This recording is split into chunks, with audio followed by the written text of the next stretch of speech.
La Chine menace Taïwan avec des missiles. Taïwan veut lui rendre l'appareil avec ses propres missiles. Auront-ils un effet dissuasif sur la Chine?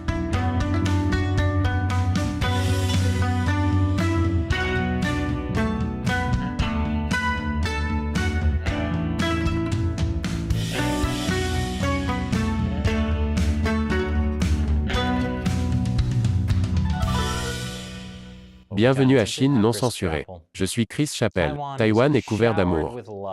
Récemment, la présidente de la Chambre des représentants des États-Unis, Nancy Pelosi, a exprimé son amour pour Taïwan lors d'une visite où elle a parlé de l'importance de soutenir la liberté et la démocratie. Pendant ce temps, la Chine a exprimé son amour pour Taïwan de la manière la plus romantique qui soit. Avec des missiles. C'est romantique, n'est-ce pas? Quelle fille n'aimerait pas ça pour la Saint-Valentin? L'APL a lancé des exercices militaires au large des côtes de Taïwan la semaine dernière. Et ils sont toujours en cours au moment de cet enregistrement. Vu l'ampleur de ces exercices, il est clair qu'ils ont été planifiés bien avant la visite de la présidente de la Chambre des représentants, Nancy Pelosi, à Taïwan la semaine dernière. Mais cette visite était une excellente excuse pour lancer certains de ces exercices. La plus grande démonstration de force jamais réalisée par la Chine, dans le détroit de Taïwan. Des images de la télévision d'État chinoise prétendent montrer les exercices militaires qui, selon Taïwan, comprenaient 11 missiles balistiques tirés en mer. Les exercices ont été menés dans 6 zones entourant Taïwan, dont 3 chevauchaient les eaux territoriales de l'île, bien plus près que lors d'une flambée similaire au milieu des années 90. Pékin affirme que ces exercices constituent une défense légitime de ce que la Chine considère comme son propre territoire. Vous voyez, l'amour. Car qu'est-ce qui dit mieux, je t'aime, que de violentes démonstrations de possessivité et le refus de reconnaître son indépendance? À ce stade, la Chine est essentiellement le méchant dans tous les téléfilms. La Chine a même testé son missile hypersonique au large du détroit de Taïwan. C'est un missile qui peut aller à plus de 5 fois la vitesse du son.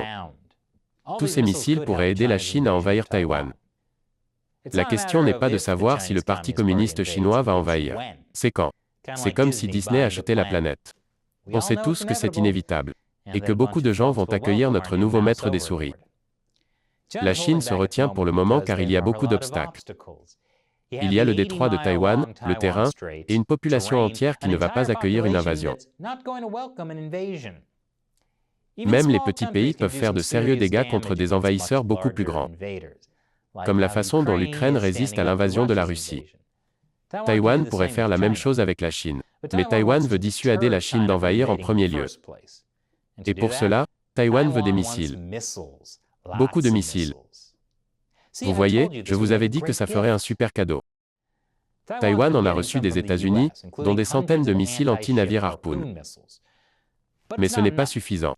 Taïwan a très peu de soutien international en matière de matériel militaire, car la Chine fait pression sur de nombreux pays pour qu'ils n'aident pas Taïwan. C'est pourquoi Taïwan veut construire ses propres missiles. Plus d'informations après la pause. Bienvenue à nouveau. Taïwan veut dissuader la Chine d'envahir le pays. Et le meilleur moyen d'y parvenir, c'est d'être si bien préparé à repousser une invasion, que cela ne vaut pas la peine de l'envahir. Et si vous pensez, attendez, ce n'est pas en gros l'intrigue du film de Jennifer Lopez Plus jamais. Oui. Oui, c'est ça. Parce que la relation entre Taïwan et la Chine peut être décrite par n'importe quel film de Jennifer Lopez. La dissuasion est la raison pour laquelle Taïwan veut développer de nouvelles armes, y compris des missiles. C'est leur plan de secours.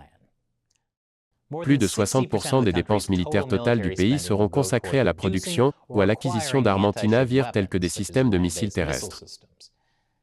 Cela inclut plus que le doublement de sa capacité de production annuelle de missiles, d'environ 200 missiles par an à près de 500.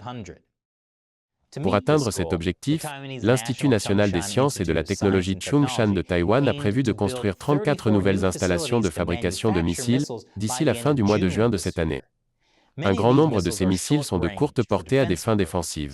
Ils sont bons pour ralentir une invasion amphibie. Leur défense consiste à savoir à quoi s'attendre quand on s'attend à une invasion. Mais Taïwan étudie des missiles qui vont beaucoup plus loin. Une de ces armes que Taïwan développe s'appelle le Yunfeng, ou pic des nuages. Il s'agit d'un missile de croisière supersonique de moyenne portée propulsé par un statoréacteur et un propulseur à combustible solide. Le développement de ce missile a commencé en secret après la crise du détroit de Taïwan de 1996, lorsque la Chine a couvert Taïwan d'amour. Les gars, si vos avancées se heurtent au développement de nouvelles technologies d'armement par la Chine, il est peut-être temps pour vous de réévaluer. Pic des nuages a réussi à éviter l'attention du public jusqu'en 2012, mais même là, ce n'est que l'année dernière que l'armée taïwanaise a officiellement confirmé l'existence du missile. Jusque-là, ils ont fait un assez bon travail pour le garder hors de vue. Il est facile de comprendre pourquoi. Selon un chercheur principal de l'Institut de recherche sur la défense et la sécurité nationale, le missile Yunfeng est un élément clé du plan de guerre asymétrique de Taïwan visant à éroder les capacités de combat de la Chine. Et dans le cadre d'un projet portant le nom de code Projet Chilin, les missiles Pic des nuages sont en train d'être mis à niveau avec une technologie à double usage pour atteindre jusqu'à Pékin et toutes les bases chinoises au sud de celle-ci. Cela peut aider Taïwan à détruire des bunkers de commandement éloignés, des installations d'approvisionnement, des pistes d'atterrissage et même le barrage des Trois Gorges. C'est ce qu'affirme le président de l'Assemblée législative de Taïwan. Je me demande si la Chine n'a pas réagi de la même manière que les brutes quand quelqu'un leur tient tête. Merde, pourquoi t'es si agressif? Je ne faisais que me moquer de toi. Bon sang, et le sens de l'humour. Étant donné que la Chine teste des missiles hypersoniques, il n'est pas surprenant que Taïwan veuille également se doter de missiles hypersoniques.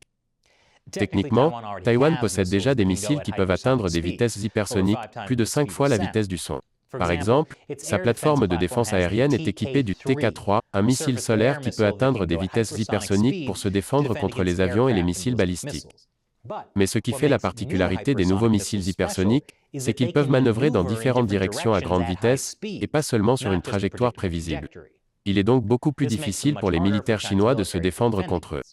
Probablement parce que la principale chose que la Chine cherche à défendre en cas d'invasion de Taïwan est son excuse pour justifier cette invasion. Croiriez-vous que nous essayons de les dénazifier? Plus tôt cette année, Taïwan a mis en place un bureau de programme de missiles hypersoniques. Taïwan est le leader mondial dans la production de semi-conducteurs, un composant clé pour les systèmes de missiles. Elle est donc en bonne position pour construire des missiles hypersoniques. Cela pourrait constituer une énorme menace pour la Chine. La question est de savoir si Taïwan peut se permettre de construire ces missiles. Ce n'est pas comme s'il attendait une livraison d'une sorte de train de l'argent. Les États-Unis suggèrent à Taïwan d'adopter une approche légèrement différente.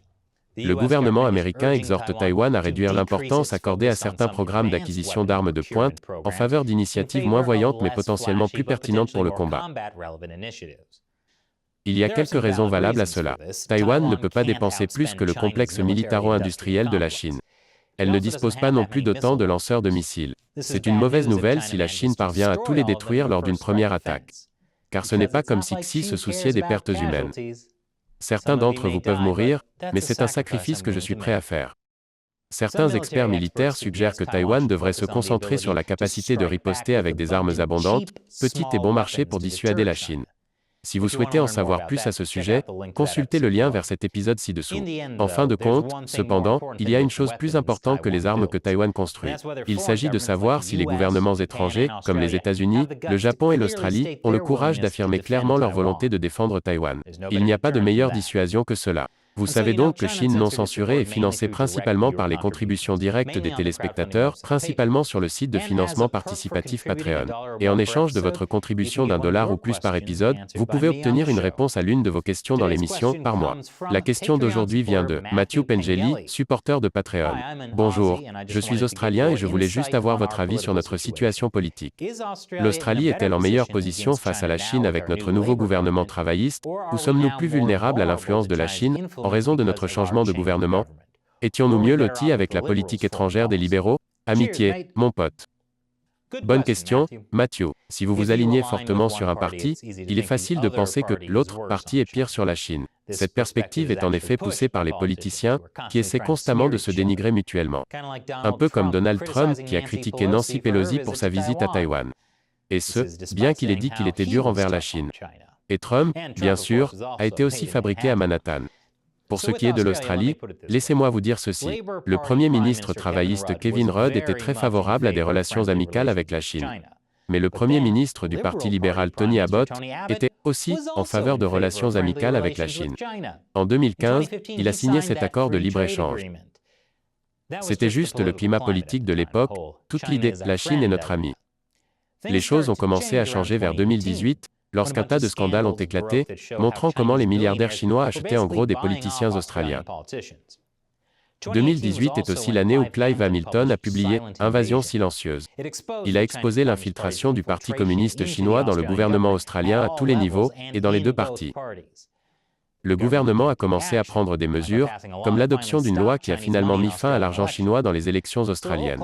Tout le climat a donc changé. Puis, il a encore plus changé lorsque la Chine a lancé une guerre commerciale contre l'Australie en 2020, après que l'Australie ait demandé une enquête sur les origines du Covid-19. Pendant cette période, deux premiers ministres libéraux se sont succédés. Il est donc facile de voir ces deux dirigeants comme étant durs envers la Chine et de le relier à leur politique de parti libéral. Il y a peut-être une part de vérité dans tout cela, mais je vois aussi des signes indiquant que le nouveau Premier ministre travailliste, Anthony Albanese, sera plus dur envers la Chine que ne l'étaient les précédents dirigeants travaillistes. Par exemple, l'une des premières choses qu'il a faites après son entrée en fonction a été de participer à la réunion quadrilatérale avec le Japon, les États-Unis et l'Inde. L'objectif principal était de faire face à l'agressivité croissante de la Chine. Je suggère donc que, peu importe qui est au pouvoir, vous continuiez à pousser vos dirigeants à tenir tête au Parti communiste chinois. En fin de compte, dans une démocratie, les politiciens ressentent une pression pour faire ce que le peuple veut. Donc, en tant que membre du peuple, assurez-vous de dire à vos dirigeants ce que vous ressentez. Merci pour votre question, Mathieu, et merci à tous ceux qui soutiennent Chine non censurée. Vos contributions financières sont la principale chose qui permet à cette émission de continuer. Visitez patreon.com/China Uncensored pour en savoir plus. Vous pouvez également nous soutenir par le biais de Locals, qui est davantage un format de médias sociaux. Visitez chinauncensored.locals.com. Encore une fois, je suis Chris Chappell. Merci de regarder Chine non censurée.